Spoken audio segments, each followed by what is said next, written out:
저는 지금 금리 사이클이나 부동산 시장의 사이클 여러 가지 데이터들을 감안했을 때 2024년 12월 달이죠 지금?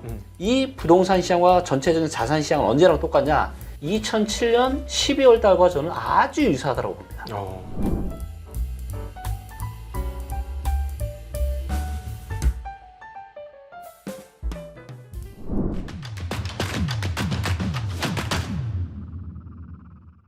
안녕하십니까. 증시각도TV 시청자 여러분, 투자자 여러분 반갑습니다. 네, 최근에 계속해서 고공을 행진하던 아파트 그리고 부동산 거래량이 최근 들어서 확 줄고 있습니다. 이 부분에 대해서 이제 설왕설래가 많은데요.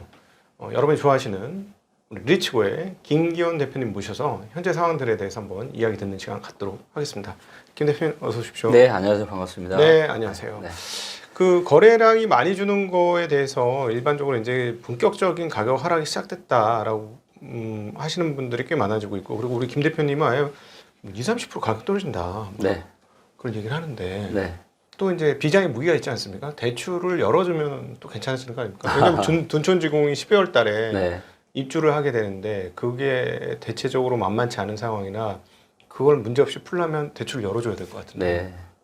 그렇죠. 뭐 그거는 뭐 지금 뭐 잔금 대출 관련해서 지금 네. 하고 있는데 그거는 뭐 여러 금융기관들을 통해서 그래도 크게 문제 없이 하고 있는 것 같고요. 근데 네. 이제 그런 일부 지역적인 문제고 음. 이제 9월 달부터 제가 이제 9월 달을 누누이 말씀드렸잖아요. 스트레스 DSR 2차가 시행되는. 네네. 근데 지금도 뭐 신생아 특례도 지금도 되고 다 되잖아요. 네. 근데 왜 9월 달부터 시장이 이렇게 다시 또 안 좋게 바뀌기 시작을 했을까요? 그럼 DSR 이거로 인해서 대출의 총량이 좀 줄어들어서 그런 맞습니다. 그래서 DSR이 이제 3차에 걸쳐서 시행이 되는데 걸까요? 네. 1차는 사실 시장이 거의 영향이 없어요. 음. 근데 2차부터가 이제 영향이 있는 거고 그다음에 수도권 같은 경우는 이제 핀셋 규제를 했잖아요. 그래서 원래 가상금리가 이제 0.75%인데 수도권만 지금 1.2%로 가상금리를 해서 수도권만 이제 대출 한도가 더 감소가 됐던 거죠.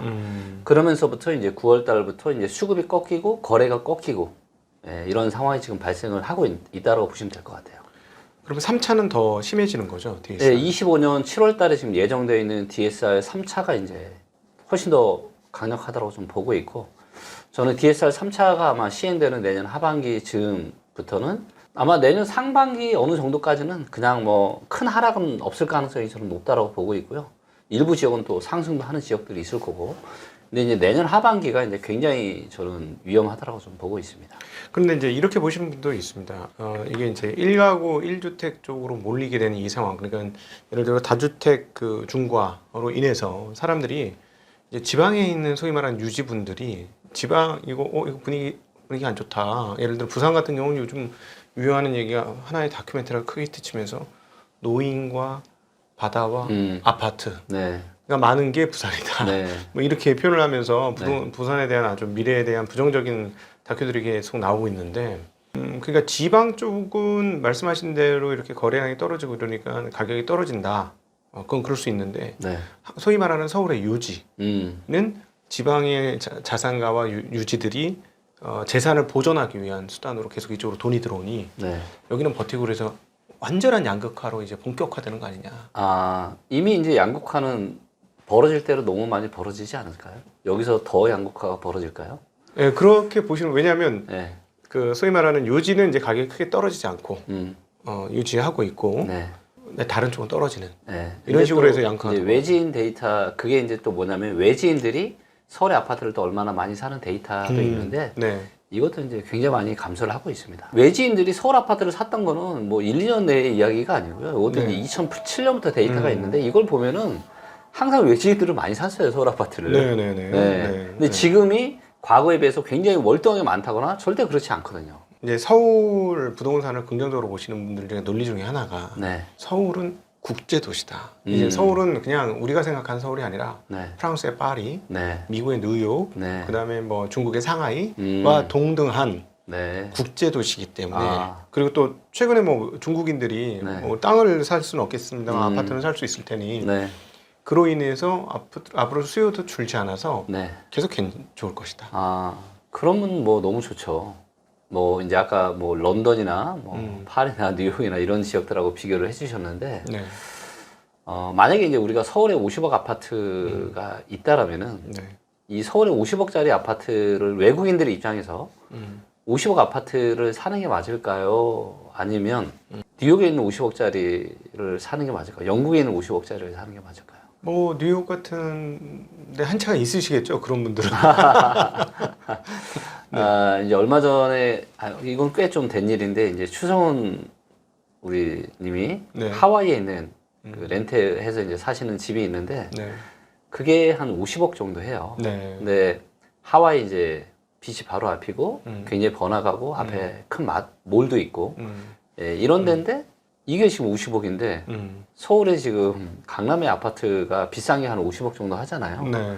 예, 둘을 비교해 봤을 때는 과연 뭘 사는 게 맞을까요? 아니 저도 그래서 네. 거기에 의문을 갖고 야 성북동 저기 오르막에 아주 뭐 마당도 어마무시하고 네. 우리 마치 그 영화 기생충에 나왔던 것 같은 그런 집도 뭐 그렇죠. 50억 내외에 조금 네. 더 비쌀 수도 있지만 뭐 50억 내에서 살 수 있는 집들이 있는데 네. 저 똑같은 그 성냥갑개비 같이 똑같은 아파트가 50억인 게 뭐 심지어는 80억도 거래가 되고 60억도 거래가 되니 네.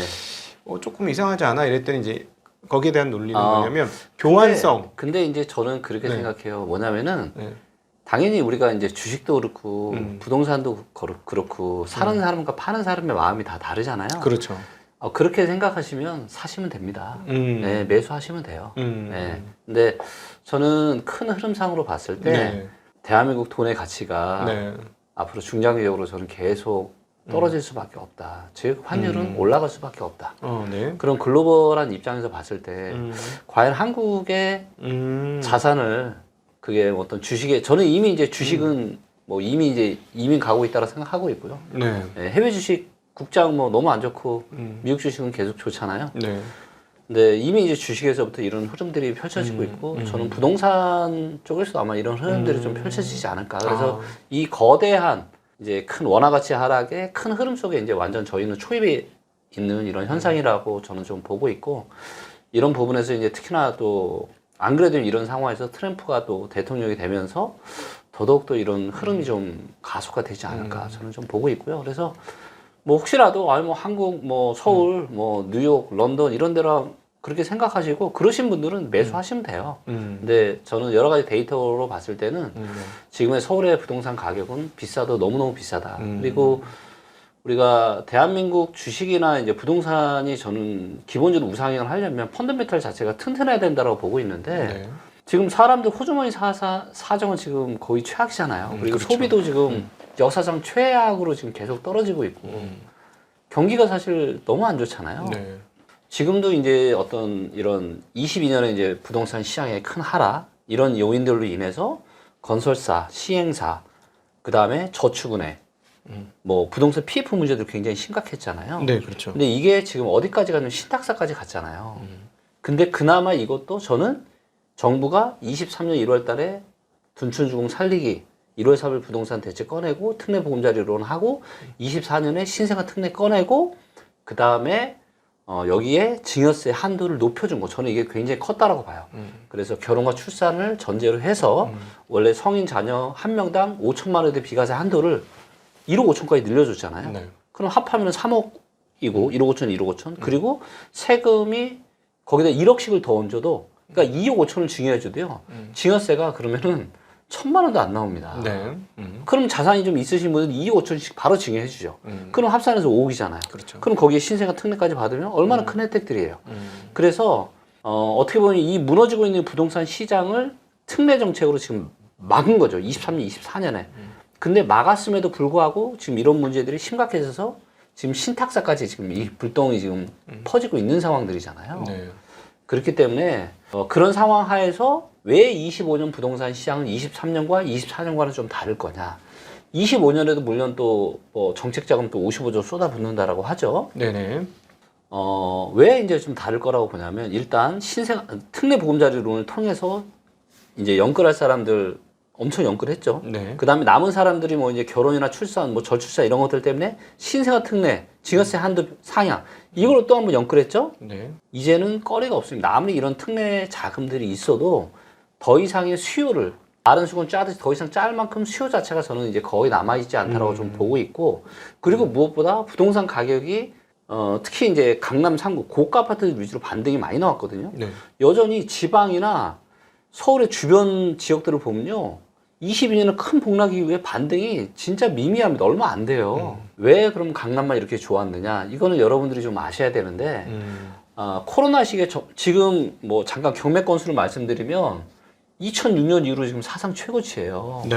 그리고 건물 같은 경우는요. 강남 3구, 강남 서초 송파에 건물 경매 건수가 역사상 지금 최고치를 찍었습니다.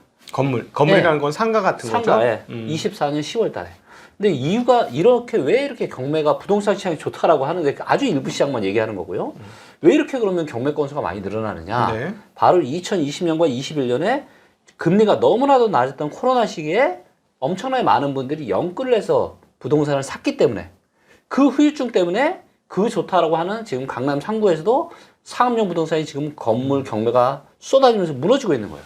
자, 그런데 왜 강남 아파트만 이걸 피해가고 시장 상황이 좋다라고 많은 분들이 착각을 하느냐? 네, 궁금합니다. 네, 이유는 뭐예요? 그 코로나 시기에 대출을 안 해줬습니다.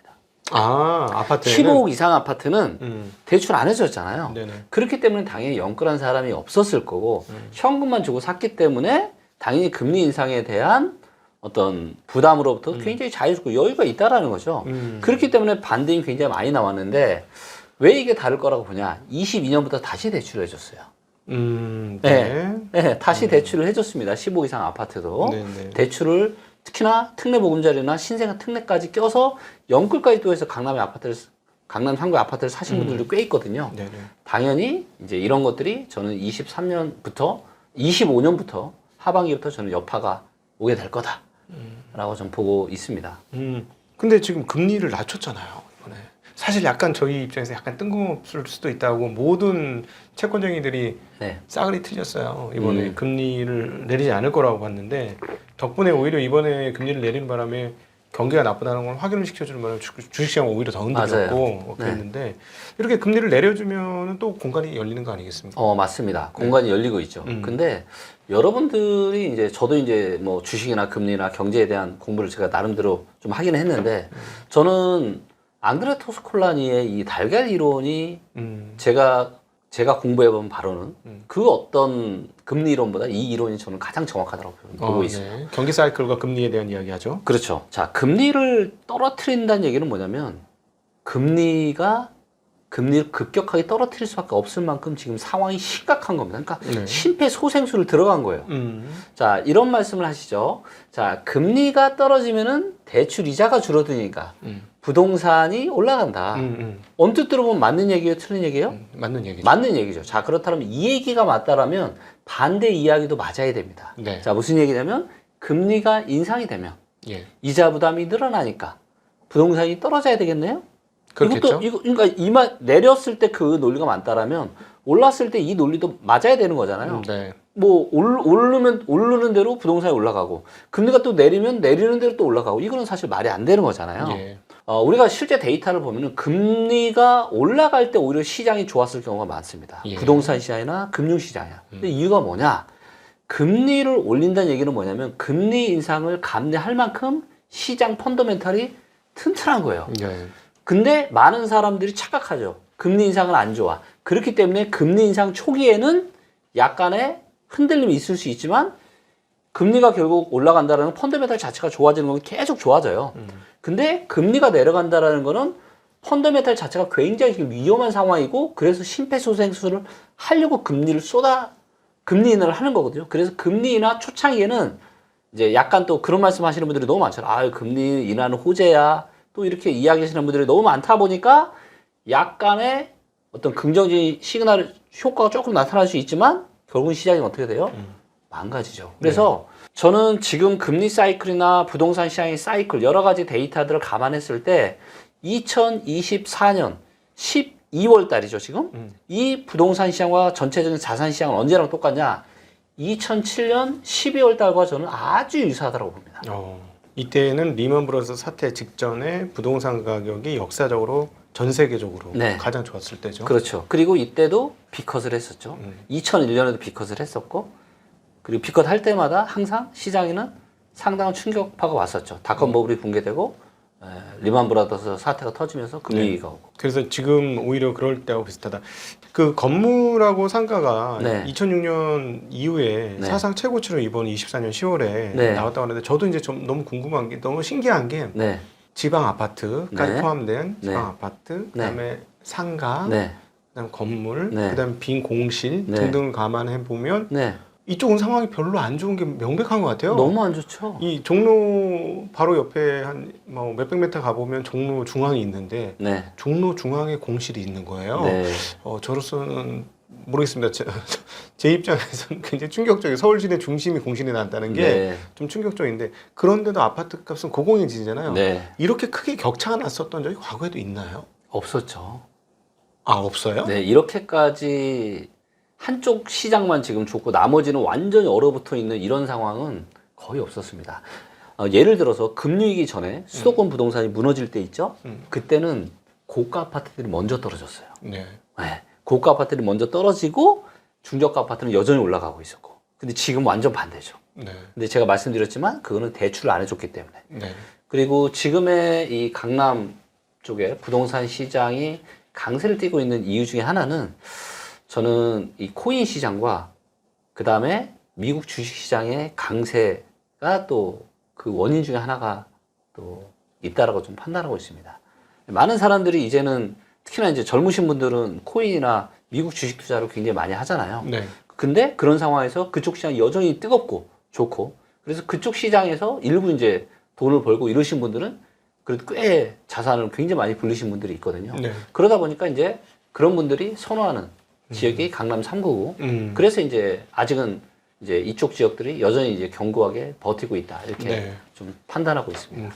과거의 부동산 지형도에서는 잘 안 보였던 흐름인 거죠. 초고가 아파트는 계속 버티고 있는데 이제 사실은 저는 이제 서울을 전국이라고 생각하고 봐야 하지 않느냐 하는 생각이 부동산 보면서 많이 생각이 드는 게 예전에 뭐 대구 뭐 지방이 지금 안 좋다 이러는데 서울도 따지고 보면 서울 외곽은 네. 벌써 옛날 지방처럼 좀 어두워지고 있는 거 그럼요. 아닌가 싶거든요. 맞습니다. 뭐 서울 중심도 마찬가지죠. 예, 지금도 뭐 상권이나 이런 거 보면은 완전히 뭐 그러니까 이제 지금 강남 3구의 아파트들도 아니 강남 3구에 지금 아파트 경매 건수도 계속 증가하고 있고요. 그러니까 아파트, 오피스텔, 건물 지금 다 경매가 증가하고 있어요. 뭔가 이제 저는 만약에 이제 강남 3구에 진짜 좋다 그러면 강남 3구 아파트 시장 너무 좋아하는데 사실 경매로 나오면 안 되잖아요. 네. 근데 여기서 지금 경매 건수가 계속 증가를 하고 있거든요. 네. 이유는 뭐예요? 금리 인상 여파가 아닙니다. 경기 침체라고 저는 판단합니다. 경기 침체 때문에 사업을 하거나 자영업을 하거나 이러신 분들이 망하면서 이제 이런 것들이 경매 건수로 지금 강남에도 계속 지금 증가를 하고 있다. 이렇게 판단하고 있습니다. 하긴 뭐 최근에 자영업자 폐업 지원금이라는 게 있답니다. 네. 저희 구독자분이 체크해 주셨던 건데 자영업자들이 폐업했을 때 주는 폐업 지원금이 동이 났다는 거예요. 자영업 폐업이 너무 많아가지고 이거 좀 웃으면서 할 얘기는 아닌데 너무 황당해서 그런데 예. 자영업 폐업이 너무 많다 보니까 그러니까 지금 이런 것들이 그러니까 즉 이분들이 사업을 하다가 힘들어가지고 담보 대출 받아서 그 돈을 써가지고 자영업을 유지하던 게 네. 지금 이제 한계에 도달했다라는 맞습니다. 말씀. 그게 이제 경매로 나온다는 말씀이신 네, 거죠. 네, 네. 그리고 이제 아까 이제 정부 정책 자금 관련해서 제가 이야기를 또 하나 하고 싶은 게 있는데 이거는 이제 그 지식경제연구소 우리 박종훈 소장님께서도 굉장히 이야기를 많이 하셨던 부분이지만 사실 지금 대한민국 정부도 곳간이 비어 있고 지금 마이너스 대출 정부도 영끌해서 지금 정부 자금 쓰고 있잖아요. 아직 뭐 채권 발행할 수 있는 여력은 좀 있죠. 네, 아직은. 네. 근데 이 적지 않은 돈을 부동산 부양에만 이걸 올인하는 게 과연 맞을까요? 부동산 가격이 올라간다고 해서 직장이 늘어난다거나 대한민국 경제가 좋아지는 이런 게 아니잖아요. 네, 근데 아마 그거가 당선하고 관련이 있다고 생각하시는 것 같아요. 근데 저는 관련이 차라리 이 돈을 저는 지금 한국 경제가 굉장히 암울한 이유가 몇 가지가 있다고 보는데 일단 너무 부동산 부양에 올인하고 있는 정부 정책들 그 다음에 이제 최근엔 대기업들이 공장을 미국의 그 뭐 이런 네, 조지아나 이런 데 많이 지었죠. 그것도 2차 전지하고 그쵸. 반도체. 네. 네. 그래서 한국에서 만약 그 공장을 지었으면 한국의 직장이 훨씬 더 많아졌을 텐데. 그럼요. 평택 그 네. 그 P4 지을 때 그 네. 주변에 일하시는 근로자분들이 네. 넘쳐가지고 그러니까요. 길가에 그 노점상도 질비했었어요. 예, 저는 우리가 바둑에서도 큰 포석이 굉장히 중요하다고 보는데 저는 국가적인 큰 포석상에서 미국에다가 공장을 짓는 거는 너무 큰 저는 실착이라고 봅니다. 이거를 만약에 한국에다가 공장을 지었으면 일자리가 훨씬 더 많아졌을 거고 한국의 경제도 훨씬 더 좋아졌을 거고 펀더멘탈 자체가 훨씬 더 좋아졌을 건데 네. 이거를 하지 않고 지금이라도 저는 그래서 어떤 생각이 드냐면 정부 부동산 부양 정책 좀 고만하셨으면 좋겠고요. 네. 이제 이렇게 해도 결국 무너질 건 무너지게 돼 있습니다. 이런 거보다는 지금 한국 기업들 굉장히 지금 심각한 상황이잖아요. 네. 이 기업들이 정말 잘 될 수 있게끔 해서 그렇게 해서 이런 근로자들의 임금이 올라가고 기업들이 돈을 벌고 이렇게 해서 펀더멘탈이 좋아져야 그래야 주식도 올라가고 그러면서 부동산도 좋아지고 이런 선순환적인 구조를 좀 만드시는데 네. 훨씬 더 좀 집중을 하시면 너무 좋을 것 같아요. 네. 네. 앞서 그 약간 이제 PF 관련해서 신탁사로 불똥이 튄다라는 말씀을 해주셨습니다. 그래서 이번에는 이제 PF 관련 여쭤볼게요. 이게 좀 2, 3년 사실 끌었잖아요. 네. 저는 그래서 2, 3년 끌면서 해결이 될 줄 알았어요. 왜냐면 저희들이 그 데이터를 봤던 것 중에 하나는 이제 증권사들 PF가 엄청 많았는데 확약 보증 뭐 이런 거 있지 네. 않습니까? 계속 이제 애들이 대손 충당금을 쌓으면서 돈 번 걸로 한 거의 2년 갖다 쏟아 붓더라고요. 네. 그러면서 이제 몇몇 회사 빼고는 뭐 이제 회사 운영하는데 지장이 없을 정도의 만큼의 좀 대손 충당을 많이 쌓아놨어요. 그래서 많이 괜찮아졌으려니 했는데 그게 아닌가 보죠. 네. 이게 이제 신탁사가 어떻게 보면은 그동안은 그냥 땅 짓고 헤엄치기식으로 돈을 벌었어요. 예를 들어서 이제 정말로 사업성이 좋은 이런 데들 같은 경우는 그냥 건설사가 책임 준공을 다 해주거든요. 네, 네. 그래서 당연히 부동산 PF 대출도 막 해주고, 근데 이제 우량하지 않은 중소형 이런 뭐 지식산업센터나 뭐 생활 숙박시설 이런 또 건물 이런 것들이 있죠. 네. 이런 것들은 이제 큰 건설사가 하질 않습니다. 이런 공사들은. 그럼 결국에는 중소형 건설사들이 하는 거고, 근데 중소형 건설사들이 어떻게 보면 믿어 못 믿어. 이걸 끝까지 책임지고 준공을 할 수 있을 것에 대한 믿음과 신뢰가 약하잖아요. 네네. 그러다 보니까 여기에 누가 들어가냐면 신탁사가 들어갑니다. 네. 그래서 신탁사가 우리가 건설사가 잘못돼도 우리가 책임 준공 책임질게. 그리고 신탁사가 자금 관리고 뭐고 싹 다 하는 거예요. 그런데 이제 중소형 건설사들이 무너지고 망가지고 이러면서 책임 준공 한다고 했는데 그동안 책임 준공 할 게 없었는데 이제는 이제 오기 시작하는 책임져야 거예요? 되는 것들이 많아지다 보니까 그러다 보니까 이제 신탁사들이 굉장히 이제 문제가 되고 있는 거고 네. 그리고 신탁사도 크게 두 부류로 나눠볼 수가 있는 것 같아요. 네네. 뒤에 비밀 언덕이 있는 신탁사, 음. 큰 뭐 금융그룹에 이런 속해 있는 신탁사, 그리고 그렇지 않은 신탁사. 네. 그래서 작은 규모로 보면 이제 좀 큰 이런 신탁사들이 이런 손실구가 굉장히 큰데 네. 이런 데들은 문제 없거든요. 음. 네, 비밀 언덕이 있으니까. 네네네. 뒤에 근데 이제 금융회사들이 있거나 이런 회사들. 그렇죠. 근데 이제 그렇지 않은 음. 이런 데들이 지금 이제 문제가 발생을 하고 있고 저는 부동산 PF 문제가 이제 정말로 저는 심각해지는 시기가 네. 저는 이제 25년 말 26년 정도가 되지 않을까. 왜 그렇죠? 이게 부동산 시장하고 다 연관이 돼 있는데 지금의 부동산 시장을 전체적으로 봤을 때는 온기가 그나마 이제 강남 3구 쪽, 서울, 그중에도 강남 3구 이쪽으로만 있고 건물, 뭐 지산, 뭐 웬만한 나머지 부동산 영역은 다 안 좋아요. 지방도 다 마찬가지고 다 꽁꽁 지금 얼어붙어 있는데 네네. 여기만 지금 따뜻한 불이 있는 이런 상황인데 네. 이 나머지 지역들의 부동산 상황은 계속 안 좋아질 거예요. 그리고 강남 3구마저도 저는 내년 하반기에 상당한 하락 조정이 있을 가능성이 아주 높다. 그러면 이제 이로 인해서 훨씬 더 부동산 관련한 이런 건설사, 시행사, 신탁사, 부동산 PF 관련한 이런 문제들이 계속해서 더 도미노처럼 악화가 되겠죠.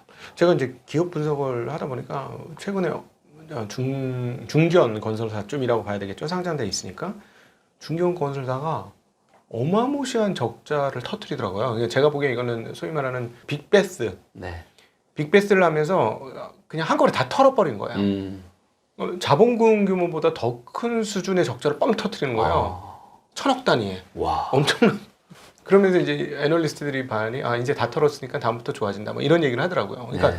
그동안 쌓여있던 걸 그냥 한꺼번에 터는 거 보니까 이 회사가 이 정도 규모면 야, 이 회사보다 조금 떨어지는 규모 작은 회사들도 못지않게 하면 돈 천억씩 다 터지겠구나. 그렇죠. 그런 생각이 들더라고요. 맞습니다. 그러니까 지금 뭐 여러 상황들을 보면은 모 그룹 같은 경우는 지금 뭐 엄청난 지금 위기설에 또 휩싸이고 있잖아요. 네. 근데 그거를 계속 쫓아가 보면은 건설사가 또 있잖아요. 네, 건설에서 시작됐죠. 네. 그러니까 이게 지금 상황이 여러분들 보통 지금 심각한 게 아닙니다. 언제 어디서 어떻게 폭탄이 터질지 그리고 펀더멘탈적으로서는 너무 걱정이 되는 게 지금 트럼프 같은 경우가 지금 어떻게 보면 우방이라고 할 수 있는 캐나다랑 멕시코 바로 옆에 붙어 있잖아요. 네. 여기다가도 지금 관세 막 때려버리고 지금 이러고 막 대통령이 바로 그냥 달려와서 그냥 트럼프한테 막 이렇게 하면서 지금 하고 있는 상황이잖아요. 네. 근데 한국은 과연 여기에 대해서 준비가 되어 있는지. 네. 예. 사실 뭐 중국하고 미국하고 싸우면 한국 중간에 껴있는 한국의 입장에서는 사실 좋을 게 하나도 없잖아요. 그렇죠. 예. 그래서 그러다 보니까 지금 한국의 지금 수출 증가율도 계속 지금 떨어지고 있고. 네.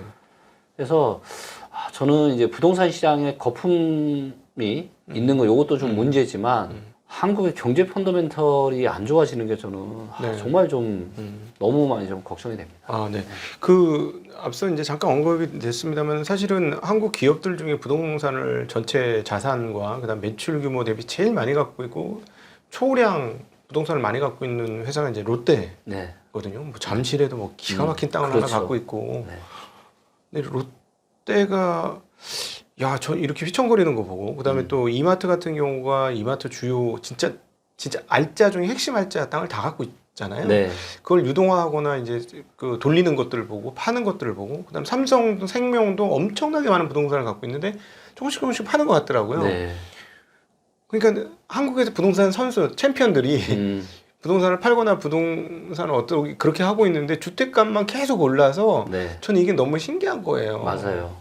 아이러니하기도 거죠. 하고. 비정상적인 거죠. 그게 비정상적인 비정상적인 거죠. 굉장히 비정상인 거죠. 왜냐면 나머지는 주식으로 따지면 이런 거죠. 웬만한 주식들은 지금 다 망가지고 있는데 뭐 대한민국 뭐 탑3, 탑5 뭐 이런 주식들만 지금 잘 나가고 있는 이런 상황들인 거죠. 네. 이 메인들이 다른 거를 끌고 가는 건 아니고 오히려 다른 게 이제 좀 어려워진 것들이 여기까지도 이제 한파가 미칠 것이다. 네. 그 지난번에 한번 이제 대구 부동산 네. 얘기하시면 너무 많이 빠졌기 때문에 기회가 오고 있다. 기회 오고 있죠. 기회가 오고 있는 겁니까? 저는 그러니까 여러분들이 생각을 하셔야 되는 게 뭐냐면 금리가 한번 터지고 나서 수도권 시장에 반등이 들어왔고 한 1년 정도 반등 들어왔고 그다음 쭉 빠졌거든요. 근데 이렇게 수도권이 쭉 빠지는 기간에 어디가 상승을 했냐면 지방은 다 상승했습니다. 예. 단 하나도 빼고 다 상승했어요. 근데 제가 데이터로 봤을 때 지금 서울은 거품이 여전히 많아요. 특히 강남 3구 거품은 역사적 사상 최고인데 지방은요 이미 거품이 빠진 지역이 너무 많아요. 너무 많아. 근데 경기가 안 좋다 보니까 공급이 앞으로 한 26년부터는 진짜 없어요, 지방에. 네. 진짜 없습니다. 아예 지금 거기에 신규 사업을 할 엄두조차도 못 내고 있을 정도로 없어요. 자, 저평가됐는데 공급도 없다? 저는 지방의 전성시대가 아마 2026년 어느 즈음부터 올 가능성이 아주 높다라고 좀 보고 있어요. 네. 그래서 금리 위기 이후에 수도권이 별로고 지방 시장이 되게 좋았던 것처럼 또다시 그런 비슷한 사이클이 저는 이번에도 향후에 26년부터 펼쳐질 가능성이 아주 높다라고 판단하고 있습니다. 그러니까 마치 이런 거네요. 그 메인 그 주포가 흔들리니까 네. 마치 이제 미국 시장이 여기 지금 올라갈 땐 전부 돈이 미국으로 가지만 만약에 미국 시장이 떨어지면 아마 그 돈이 이제 다시 나올 그렇죠. 수도 있는 건데 네. 그런 것처럼 지금은 서울이 좋으니까 다 서울을 향해서 네. 오고 있는데 만약에 서울이 제대로 조정을 받으면 네. 이러면서 사람들이 그때부터는 떨어지는 과정에 있는 거를 보는 게 아니라 이미 다 떨어져 있는 그 가격의 부동산으로 시야를 돌린다. 맞습니다. 그리고 거기에는 또 정부의 정책이 있습니다. 이거는 진짜 정말 너무너무 중요한 포인트인데 이거 정말 잘 들으셔야 특히 지방에 계신 분들. 자, 지방의 아파트 가격이 언제부터 본격적으로 대세 상승을 할 거냐? 저는 제가 딱 생각하고 있는 시점이 있습니다. 네. 정부에서 어떤 이 정책을 꺼내면 지방의 아파트는 대세 상승을 시작하게 될 겁니다. 네. 그게 바로 뭐냐? 다주택자 취득세 중과 해제입니다. 네. 네. 지금은 그러니까 보통의 지방 시장의 상승을 누가 만드냐면 투자자들을 만들어요. 전문 부동산 투자자들이. 네. 근데 지금은 다주택자 취득세 중과 때문에 투자자들이 뛰어들 수가 없는 시장이에요. 네. 네, 근데 25년 하반기에 전체적으로 부동산 시장에 큰 충격이 오게 되면 저는 정부에서 이걸 풀 수밖에 없다. 네. 왜냐하면 뭐 이런 정책들은 IMF 이후에도 금리위기 똑같이 큰 사이클이 다 반복이 됐거든요. 네.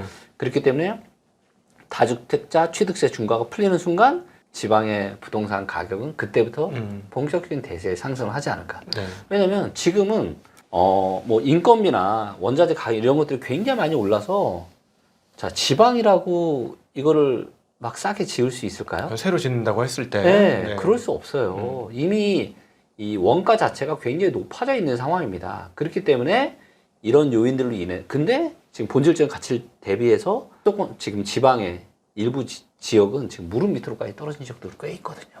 아니, 얼마나 떨어졌길래 무릎 밑이라고? 아, 역사상 지금 한 데이터로 봤을 때 한 15년 중에서 지금이 제일 싼 지역도 있습니다. 그러면 가장 나빴던 2013, 14, 15년보다도 상황이 안 좋다고요? 근데 그때는 지방이 되게 좋았어요. 네. 네. 그러니까 지방이 제일 안 좋았던 거는 이제 2008년, 9년 요때가 지방이 안 좋았었고요. 네. 네. 근데 10년, 11년, 12년, 13년 요때는 지방이 계속 올라갔어요. 수도권 떨어지는 동안. 네. 근데 이제 저는 그런 비슷한 패턴이 요번에도 나타날 가능성이 높다. 그래서 이런 우려를 많이 하시는 분들은 뭐 지방은 끝났어. 뭐 아니에요. 인구가 줄잖아요. 근데 그렇지 않아요. 자, 인구가 줄어드는 지방도 있죠. 근데 인구가 증가하는 지방도 있어요. 그거는 뭐 청주같이 그리고 이렇게 뭐 사업이 잘 되거나 인구가 제일 많이 줄어드는 지역 중에 하나가 서울이에요. 네. 인구 제일 숫자적으로 봤을 때 제일 많이 빠지는 데 중에 하나가 서울이라니까요. 근데 서울 올라가잖아요. 네. 그러니까 절대 인구수만 가지고 되지 않고 그리고 지방에도 인구와 세대수가 증가하는 이런 지역들이 있습니다. 네. 그러니까 모든 지방은 다 올라간다는 말씀이 아니라 인구수와 세대가 여전히 증가하고 일자도 괜찮고 근데 앞으로 공급은 없고 그 다음에 가격은 굉장히 많이 떨어지는 이런 지역들은 저는 대세 상승을 할 가능성이 아주 높다라고 네. 판단하고 있는 거죠. 그러면 그러니까 지방이라고 해서 무조건 보는 게 아니고 많이 떨어졌다고 무조건 봐야 되는 건 아니네요. 맞습니다. 그러니까 이런 거예요. 각도기님이 주식 하실 때 이 주식에 네. 펀더멘탈만 보세요? 아니면 여러 가지를 다 보세요? 뭐 최대한 주식 투자하실 때 한 몇 가지 정도 보세요? 볼 수 있는 거는 최대한 보려고 노력을 하죠. 그렇죠. 네. 그걸 전반적으로 보고 의사결정하시죠. 네. 예를 들면 이 기업은 퍼가 너무 좋아. 그렇다고 또 투자하시는 것도 아니고 이 그렇죠. 기업은 PR이 너무 괜찮아. 그렇다고 또 투자하시는 것도 아니고 여러 가지를 골고루 다 보시잖아요. 네. 부동산도 똑같아요. 네. 부동산도 수요도 봐야 되고요. 공급도 봐야 됩니다. 그래서 수요와 관련한 데이터, 공급과 관련한 데이터 이런 것들을 종합적으로 보면서 의사결정을 하는 거죠. 그러면 빈틈없이 의사결정을 할 수가 있습니다. 네. 네. 그러면은 이제 예를 들자면 지방을 갈 때 어떤 좋은 기업들이 있느냐, 네. 그 전망도 밝은 기업. 예를 들면 요즘 얘기하는 화학 기업이 아니라 네. 뭐 조선업, 예, 향후에 좋아질 또 뭐 2차 전지, 지금은 안 좋지만 향후에 좋아질 2차 전지라든가, 네. 뭐 근데 반도체 중에서도 잘하는 회사가 있는 지역이라든가, 네. 그런 쪽 앤드 거기에서 인구가 줄지 않고 또 그렇죠. 늘고 뭐 이런 네. 몇 가지가 이런 것들이 있겠네요. 네네. 아니 얼마나 떨어졌길래 뭐 대구 같은 데는 얼마나 떨어졌길래 무릎이야 뭐 이런. 대구는 지금 뭐 한 무릎 정도라고 좀 보시면 될 것 같고요. 예. 네. 아직까지도 이제 전국에서 가장 시장이 안 좋은 데가 세종이랑 대구예요. 세종과 대구가 전국에서 지금 가장 분위기가 안 좋습니다. 많이 올라서 그렇죠 그 동네가. 이제 세종 같은 경우는 이제 가장 크게 급등을 했던 데가 세종이었고, 네. 예. 근데 코로나 이 버블 시기에 뭐까지 있었어요? 행정수도 이전 이슈까지 있었잖아요. 네. 그러니까 안 그래도 다 같이 올라가는데 여기에 엄청난 큰 호재가 터지면서 미친 듯이 올라갔다가 거기에 대한 반대급으로 지금 상당한 조정을 지금 받고 있는 거고요. 네. 그 다음에 대구 같은 경우는 대구도 많이 올랐지만 대구는 공급 물량이 너무 과다했어요. 저 동대구 갔다가 깜짝 네. 놀랐어요. 온 동네가 네. 다 성이더라고요. 그렇죠. 하늘이 안 보이는 네. 다 성, 깜짝 놀랐어요. 그래서 대구 같은 경우는 막 40% 50%까지 폭락을 했었거든요. 그래요? 고점 대비해서. 네. 네. 네. 그래서 근데 이제 대구도 이제 입주 물량 이제 거의 다 끝나갑니다. 이제 없어요. 네. 그렇군요. 그래서 대구 같은 경우는 저는 뭐 한 내년 초반도 원래 경제를 생각하자면 내년 초반도 저는 나쁘지 않다라고 보는데 근데 내년 하반기에는 진짜 경기가 안 좋을 가능성이 아주 높거든요. 네. 그래서 내년 말이나 내후년 초반 정도에는 대구에 내 집 마련하기에 너무 한 10년에 한 번 올까 말까 조례의 기회가 오지 않을까. 네. 그렇게 생각합니다. 네. 지금 경매가 많아졌다는데 그러면 경매 낙찰가율이라고 표현하는 경매 가격은 어떻습니까? 그게 예를 들자면 경매 가격이 많이 낮아지면 사실은 기다릴 필요 없이 지금도 경매가 가능한 그렇죠. 거니까요. 근데 이제 서울의 아파트는 그러니까 시장 분위기가 좋은 이런 데들은 낙찰가율도 높아요. 그러니까 아직은 그렇게 메리트가 별로 없죠. 네. 근데 예를 들어서 지금 강남 상구 아까 건물을 제가 말씀드렸는데 강남 상구에 이걸 데이터를 보니까 감정가가 100억이면은 지금 몇 퍼센트의 낙찰이 되냐면 63% 정도의 낙찰입니다. 그러니까 거의 한 40% 가까이 할인된 가격에 경매가 낙찰이 되는 거예요. 그러면 뭐 한 3, 4층, 4, 5층짜리 꼬마 빌딩 뭐 이런 거겠네요. 근데 100채 중에 20채도 낙찰이 안 돼요. 그럼 그 다음에 가격이 더 떨어진다는 얘기예요? 상업용 부동산이. 그러니까 지금 상업용 부동산 시장 상황이 굉장히 너무 안 좋잖아요. 자영업자들 지금 뭐 망하고 있고 오프라인 매점들 다 지금 상황이 안 좋은 상황이다 보니까 이제 상업용 부동산이 지금 어떻게 보면 거대한 몰락을 하고 있는데 저도 한 몇 개월 전에 제가 건물 제가 임장을 좀 꽤 다녔었는데 이건 뭐 월세 대비해서 건물의 가치가 터무니없 말도 안 되는 거예요. 그렇죠. 상업용 부동산은 IRR이라고 표현되는 수준인데 소위 말하는 그거를 샀을 때 거기서 월세 수익률이 얼마 나오는지 환산을 쳐서 계산을 해야 되는 거죠. 은행 이자 정도는 나와야 되잖아요. 은행 이자보다 훨씬 못한 거예요. 가격이 떨어졌는데? 아니요. 가격이 그러니까 경매 시장에서는 그렇게 되고 있는데 시중에 지금 여기서는 또 이런 얘기 하는 거죠. 뭐 지금 금리가 내려간다. 그럼 건물 가치 올라간다. 하나만 알고 둘은 모르는 거죠. 그러니까 100억짜리 건물 했는데 1000만 원도 월세가 안 나온다. 뭐 이런 개념인 거죠. 그러니까 여러분들이 거래를 하실 때는 많은 생각을 하셔야 되는데 이게 인센티브 효과가 생각보다 크잖아요. 그러니까 예를 들어서 내가 건물 중개를 해요. 그럼 나는 건물 중개를 성사를 시켜야만 나는 내가 돈을 버는 구조잖아요. 그렇죠. 그러다 보니까 어떻게 해야 돼요? 꼭 시켜야죠. 성사를 어떤 식으로든지. 시키게끔 막 온갖 이걸 할 있... 수밖에 없잖아요. 그렇기 때문에 물론 그렇지 않고 하시는 분들도 아마 있으실 겁니다. 정직하고 소비자들에게 도움되는 그런 분들도 있겠지만 그렇기 때문에 절대 뭐 이런 상담이나 뭐 중개 이런 걸 하시더라도 꼭 한 사람한테만 이야기 듣지 마시고 다양한 분들의 의견 청취도 좀 하시면서 냉정하게 바라봐야 돼요. 냉정하게. 지금 저는 정말 우리가 너무너무 먹고 살기 힘든 시대로 저는 들어가 그 초입에 저는 있다고 봐요. 앞으로 20년, 30년, 40년 펼쳐질 이 정말 먹고 살기 쉽지 않은 이런 지금 세상에 그 대한민국에 우리는 지금 살고 있다라고 생각이 듭니다. 네, 오늘 정말 그 많은 거를 느끼는 것 같습니다. 그러니까 근데 부동산 관련된 이제 대담을 하면 자꾸 많은 분들이 맞춰라 이렇게 하는데 저는 그거는 중요한 것 같진 않고요. 자기만의 어떤 그 세상을 보는 시각을 갖는 게 굉장히 중요한 것 같아요. 그래서 우리 김 대표님 같은 분이 이렇게 얘기하시는 거를 가지고 내 어떤 시각을 만드는데 활용을 하고 또 다른 분이 있으면 또 다른 분도 활용을 하고 그렇게 해가지고 시각을 만들어내는 내용들이 좋지 않을까 싶고 우리 김 대표님의 장점은 그 감으로 얘기하시는 게 아니라 데이터를 보고 얘기하시는 거고 오늘 말씀하신 것도 소위 말해서 그래프들이 다 꺾이기 시작했다라는 얘기잖아요. 거잖아요. 그죠? 그리고 저는 이렇게 생각해요. 많은 분들이 쪽집게처럼 알아맞추기를 원하는데 이런 거는 세상에 없잖아요. 그렇죠. 없습니다. 근데 저는 이 생각은 있어요. 뭐냐면 크게 잘못될 수 있는 의사결정은 하지 않는 방향 위주로 해서 데이터들을 보고 그렇게 하면 돼요.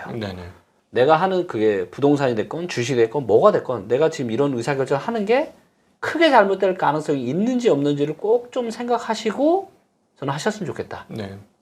그리고 그런 측면에서 지금 거품이 잔뜩 껴있는 대한민국의 강남 3구의 아파트를 사는 건 크게 물릴 가능성이 아주 높은 굉장히 위험한 지금 잘못된 의사결정이 될 가능성이 높다라고 판단합니다. 마치 작년에 2차 전지 막 사람들이 좋다고 해가지고 뛰어들었다는 그 느낌이 지금 들어오는데 그러니까 기다리다 보면 한 2, 3, 4년 안에 굉장히 좋은 가격에 살 수 있다라는 얘기신 걸로 들리고 네. 그러면 결국 투자자이니까 또 이러겠네요. 아무도 안 살려고 하는데 사야 되겠네요. 아, 그렇죠. 네. 네, 그리고 아까 2차전지 얘기하셨지만 그때도 주식시장에 저도 기억나요. 어떤 분 나오셔가지고 막 2차전지 뭐 막 근데 지금 어떻게 됐어요? 완전 뭐 반의 반토막 넘게 나지 않았어요? 네, 발에 반토막 났습니다 지금. 네. 야, 진짜 아니 그런데도 지금 여전히 또 그분들 여전히 나오시죠? 옛날보다 많이 진짜. 줄었어요. 그러니까 이게 저는 제가 마음속으로 제가 이분 따라하면 큰일 없겠다. 워렌 버핏 있죠? 네. 워렌 버핏이 지금 불황에 엄청 베팅하고 있는 거 아시죠? 현금 굉장히 보유가 좀 많아졌죠. 네. 지금 리스크에 대한 뭔가 위험 자산에 대한 해지를 엄청나게 지금 하고 있잖아요. 네. 현금 초단기 이런 거. 음. 저는 워렌 버핏 이런 걸요. 저는 2007년 이후로 처음 봐요. 네. 네, 그때도 모두가 줄 서서 중국 펀드 가입할 때 네. 중국 펀드 줄 서서 네, 가입했죠. 중국 위험하다라는 말씀하셨고요. 음. 네, 저는 여러 가지로 지금 미국의 주식시장이 저는 2007년에 중국 펀드 줄 서서 가입하듯이 모두가 진짜 완전 미쳐서 지금 미국 주식에 좀 투자하고 있는 이런 저는 위험한 상황이라 좀 보고 있고요. 그래서 지금은 이제 그냥 안전한 좀 자산 위주로 그리고 좀 뭔가 다가오고 있는 이런 위험에 대비해서 적절하게 분산 투자하시고 또 특히 이제 달러 저는 개인적으로 달러가 되게 괜찮을 것 같거든요. 그래서 네. 달러 자산을 좀 많이 어느 정도 가지고 계시는 게 좀 좋지 않겠나 이렇게 생각합니다. 네, 우리 이제 김 대표님께서 정기적으로 나와서 시장 분위기를 저희한테 알려주신다고 했고 나중에 이제 아주 상황이 안 좋으면 저희한테 또 신호를 주실 것 같습니다. 이미 오늘도 비슷한 신호를 주셨어요. 대구가 이제 경기가 이제 상황 봐서 보긴 해야 되나 경기 하방이 아주 이제 좀 회복이 될 주면은 대구가 되게 좋아질 수도 있다. 엄청 좋아지죠. 예, 그리고 또 지방 몇 군데가 되게 좋아질 수 있다. 이런 얘기는 신호를 먼저 주신 거예요. 뭐 지금 다들 서울만 관심이 있다 보니까 지방에 관심 없는 거는 오히려 기회일 수도 있겠다는 생각도 좀 들긴 하네요. 근데 이제 어쨌든 지금 조금 더 상황이 안 좋아질 수 있으니까 뭐 급할 거 없고 여유 있게 보시면 되지 않을까 하는 생각을 오늘 대담하면서 가지게 되었습니다. 오늘 귀한 그 정보 주시고 시간 만들어 주신 우리 김 대표님, 김교원 리치고 대표님께 감사드리고 함께 해주신 모든 시청자분들께도 감사 인사드리겠습니다. 인사드립니다. 고맙습니다.